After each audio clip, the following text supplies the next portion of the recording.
Diasco Foot, le miroir du football de la diaspora congolaise.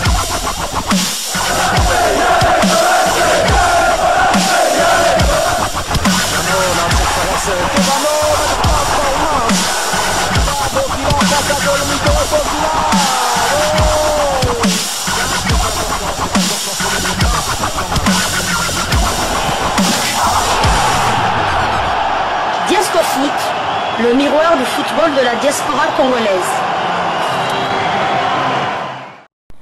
Vous êtes sur Diasco Foot, le miroir du football de la diaspora congolaise.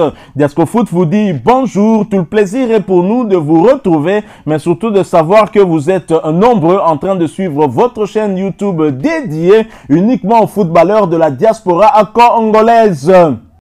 C'est l'heure de partager avec vous quelques news que nous avons pu récolter pour vous, des news concernant la tanière des léopards de la République démocratique du Congo.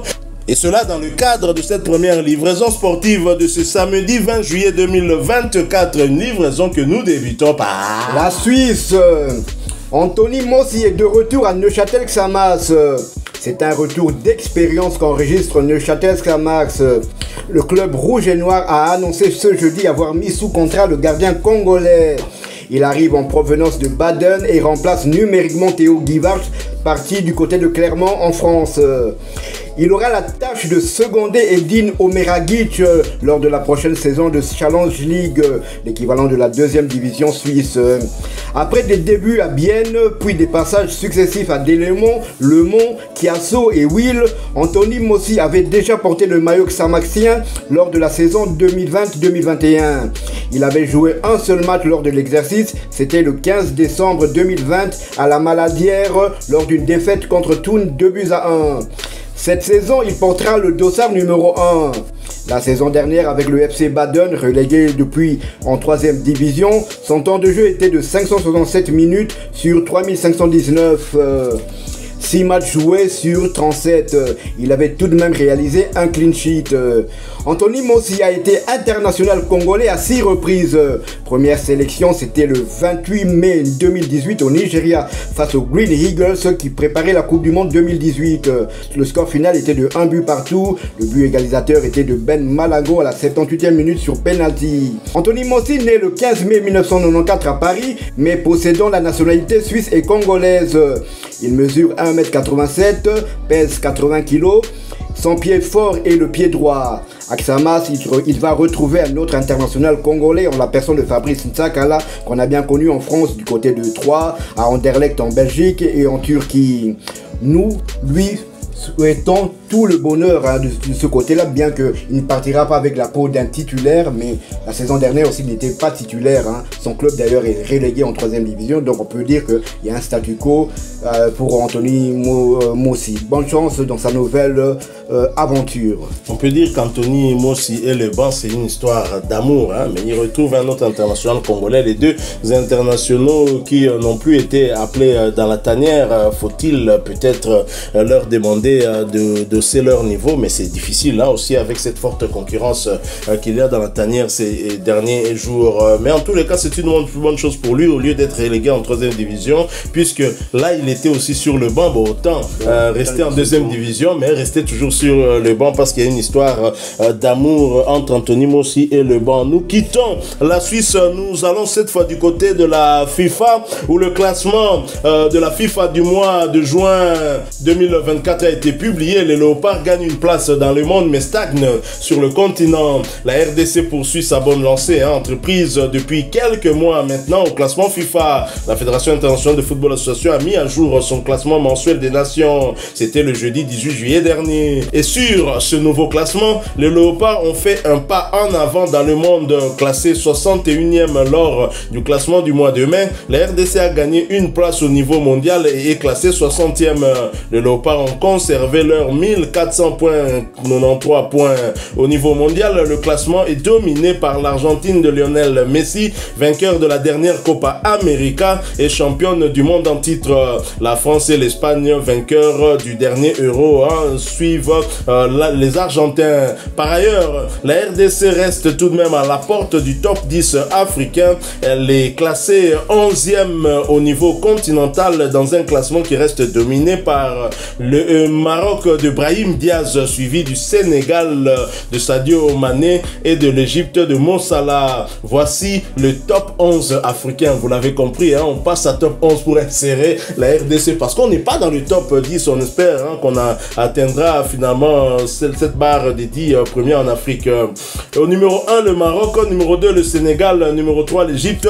La Côte d'Ivoire en 4e position. Le Nigeria en 5e position. La Tunisie 6e. L'Algérie 7e. Le Cameroun 8e. Le Mali 9e. L'Afrique du Sud 10e. Et la RD Congo 11e. Au niveau mondial, l'Argentine domine désormais. À la première place, la France 2e. L'Espagne 3e. L'Angleterre 4e. Le Brésil 5e. La Belgique 6e.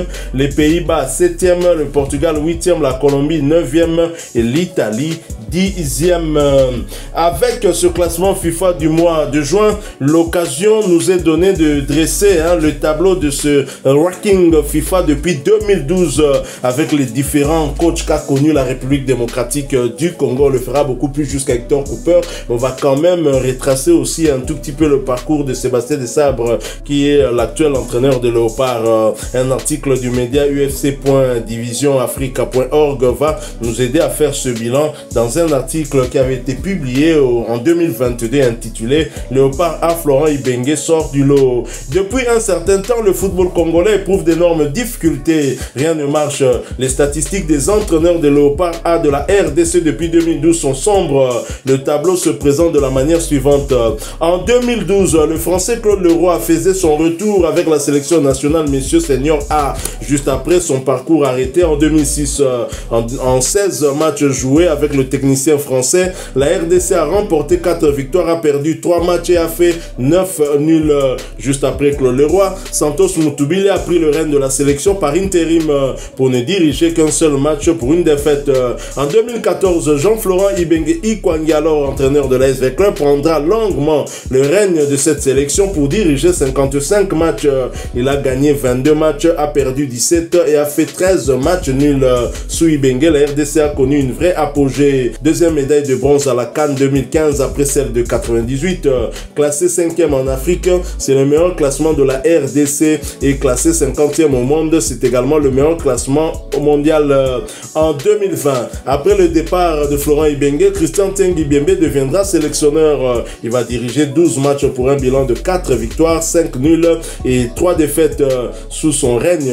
La RDC n'a pas pris part à la CAN 2021, une première depuis 2010.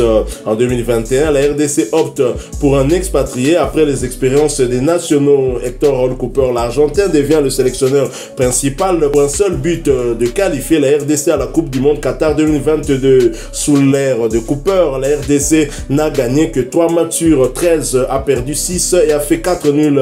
Récemment, le ministre des Sports a résilié le contrat avec le technicien argentin. Dans ce tableau brossé, Florent Ibenge est le seul coach à laisser ses empreintes dans l'histoire du football congolais depuis 2012. Alors cet article réalisé avant l'arrivée du technicien manager Sébastien Desabre ne comptabilise donc pas le parcours des Léopards sous son règne.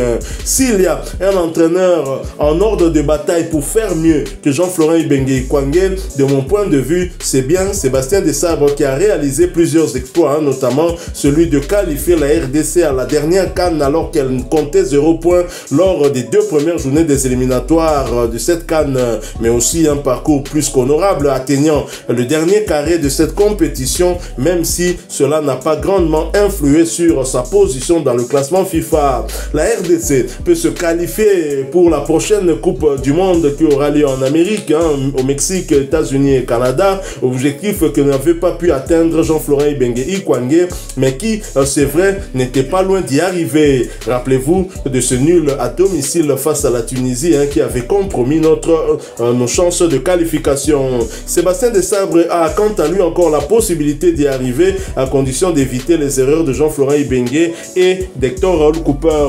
C'est vrai qu'Hector Raoul Cooper était à un match d'y arriver aussi, hein, puisque c'est ce match retour lors des barrages ici en Afrique contre les Lions de l'Atlas du Maroc, un match perdu sur le score de 4-1 avec des erreurs tactiques, hein, notamment avec son choix d'aligner 3 défenseurs derrière alors que les Léopards n'avaient jamais joué en axe central, en défense en tout cas, avec 3 défenseurs, ce qui nous a coûté très cher avec 2 erreurs graves du défenseur du colosse congolais, le boss du Standard de Liège, Christian Luindama. Jean-Florent Ibenge, certes, qu'on ne l'aime ou qu'on ne l'aime pas, les statistiques sont claires, hein. On ne peut pas dire que son bilan est négatif avec 22 victoires, 17 défaites, hein.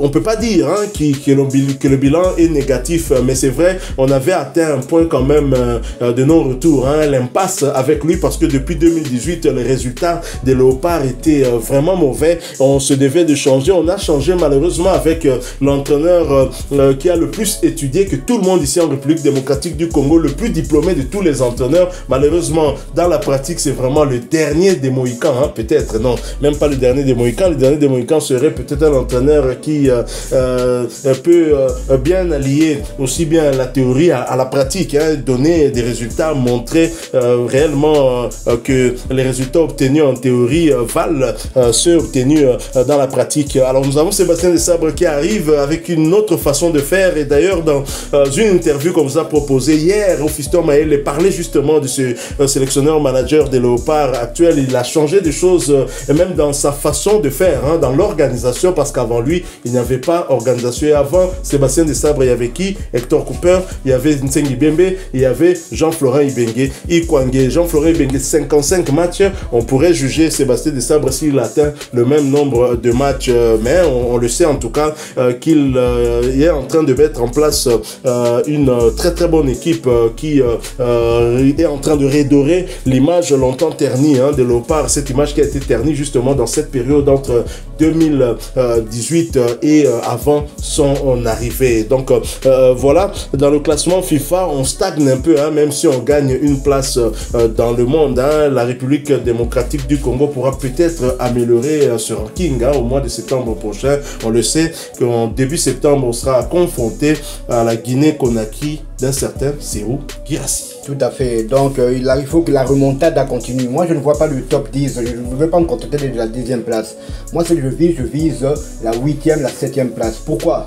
Parce que de toute façon, pour être tête de série pour les éliminatoires de la CAN, il faut être dans les 12 premiers. Et on l'est actuellement. Mais pour les éliminatoires de la Coupe du Monde, pour être tête de série, il faut être dans les 9 premiers. Il faut être dans les 9 premiers. Donc, c'est pour ça que moi, je vise, je vois plutôt 2030. Je vise là, parce que là, au moins, on sait que si on est tête de série, on aura moins de chances de tomber contre une grande équipe. C'est vrai qu'on pourra tomber contre l'équipe qui est 10e, 11e, 12e, ça peut être aussi un gros morceau, mais pas comme si c'était l'Égypte, le Maroc, le Sénégal, la Tunisie qui sont habitués à chaque année à partir à la Coupe du Monde. C'est pour ça que la remontade doit continuer. Il faut qu'on vise la 8e place du Cameroun, pourquoi pas. Félicitations quand même à Jean-Florent Ibenge. On est arrivé jusqu'à la 5e place. Pas facile, hein, d'atteindre ce niveau, mais c'est en Afrique. La République démocratique du Congo a des moyens en termes de ressources humaines, hein, parce que des joueurs, nous en avons chaque jour. Nous vous présentons des portraits ici des binationaux congolais. Il y en a qui sont en train de naître aussi ici, hein, et cette année 2024, il y a au moins déjà, je ne sais pas, 4, 5, 6 joueurs qui ont quitté la RDC pour l'Europe. Certains ont signé directement des contrats, c'est le cas de Messi Manitou. D'autres, ceux qui viennent de l'académie Red Eagles, de jolis sites de Lubumbashi, partent des jeunes, très jeunes, du côté du Portugal, des jeunes que nous allons suivre. Aussi bien nous avons des binationaux en Europe, un peu partout, disséminés un peu partout dans le monde. Aussi bien nous avons ceux qui quittent aussi la RDC, qui vont là-bas et qui vont revenir pour renforcer la tanière, et nous sommes très heureux. Donc continuons à soutenir notre équipe nationale, mais surtout payer Sébastien de Sabre mbongo na ye barire na ye bo futa ye Didier Boudimbo botika ba blague contrat ne kendeti 2029 aosala musala kitoko de tout ça ce salaire on a bu futa ye ezala ngo pe dimi par rapport à ba mbongo ezo yibama na mboka na biso awa. Merci à vous qui nous avez suivis. Si vous avez aimé ce sujet, laissez-nous un maximum de j'aime. Merci de partager avec nous en commentaire votre point de vue. Abonnez-vous sur cette chaîne Diasco Foot parce que nous sommes le miroir du football de la diaspora congolaise. Et n'oubliez pas d'activer la petite cloche de notification histoire de ne plus rien manquer des prochains sujets que nous allons vous proposer encore une fois. Merci à vous avec espoir de vous retrouver bientôt dans un autre sujet d'actualité. En attendant, portez-vous bien. Diasco Foot vous dit au revoir.